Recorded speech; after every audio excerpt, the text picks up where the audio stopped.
भ्रष्टाचार और भ्रष्टाचारियों के खिलाफ कार्रवाई की गारंटी देते प्रधानमंत्री मोदी ने एक बार फिर देश में करप्शन करने वालों को चेतावनी दी है।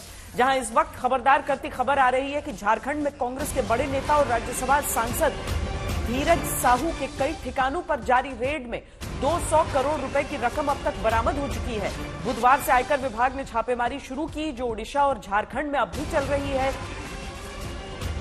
तस्वीरों में हम आपको नोट दिखाते हैं जो अलमारियों में भरे हुए हैं, झोलों में भरकर रखे हुए हैं। इतने नोट जहां दावा है कि मशीन तक गिनते गिनते खराब हो गई।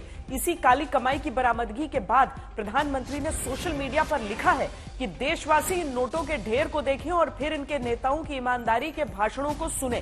प्रधानमंत्री ने सोशल मीडिया पर लिखा है कि जनता से जो लूटा है उसकी पाई पाई लौटानी पड़ेगी। ये मोदी की गारंटी है।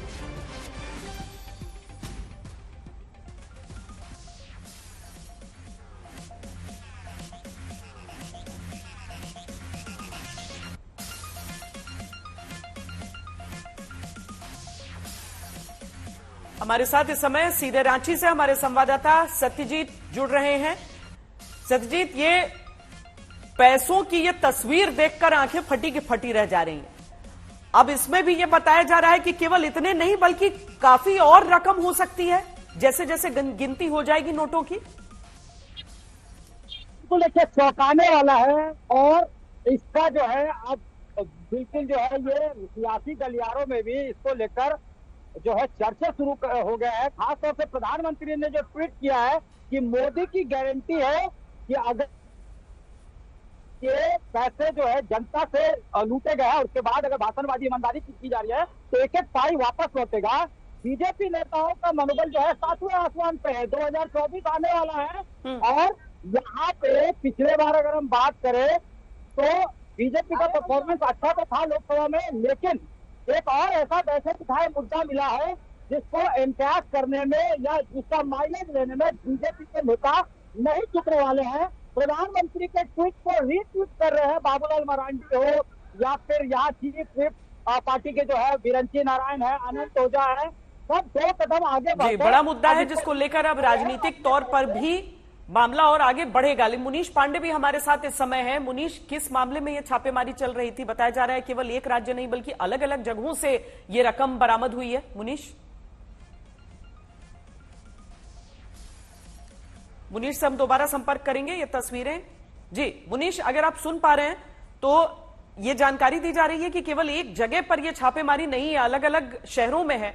और साथ ही किस मामले में यह पूरी कार्रवाई चल रही थी जिसमें इतनी बरामदगी हुई है? मुनीष, जो जानकारी मिली है उसके मुताबिक आयकर विभाग को एक जानकारी मिली थी कि एक शराब व्यापारी के यहाँ पे करोड़ों रुपए हो सकते हैं, जिसके बाद में बुधवार को एक छापेमारी की कार्रवाई शुरू की गई। लेकिन पैसे इतने ज्यादा मिले कि जो आसपास के इलाकों में आयकर विभाग के अधिकारी थे उनको भी बुलाया गया था, क्योंकि पैसे गिनने इसमें काफी जरूरी थे। जो अभी तक जानकारी मिली है कि पिछले 2 दिनों में लगभग 200 करोड़ रुपए आयकर विभाग को अब तक मिल चुके हैं।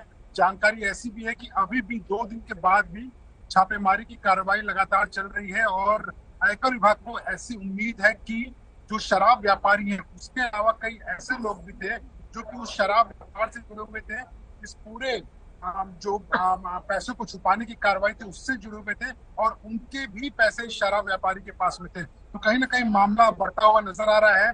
अभी तक की जो जानकारी है उसके मुताबिक जो पैसों की गिनती की कार्रवाई है वो अभी भी चल रही है और कई ऐसे ठिकाने हैं जहाँ पर अभी छापेमारी चल रही है, ताकि यह पता चल पाए कि आखिरकार इन 200 करोड़ रुपए के पीछे कौन था, किनके पैसे थे, क्या इसमें कोई नेता शामिल है कि नहीं है, क्या कोई पार्टी का नेता शामिल है कि नहीं है, और क्या इसके अलावा भी कुछ और लोग थे जिनके पैसे इस शराब व्यापारी के यहाँ पर थे।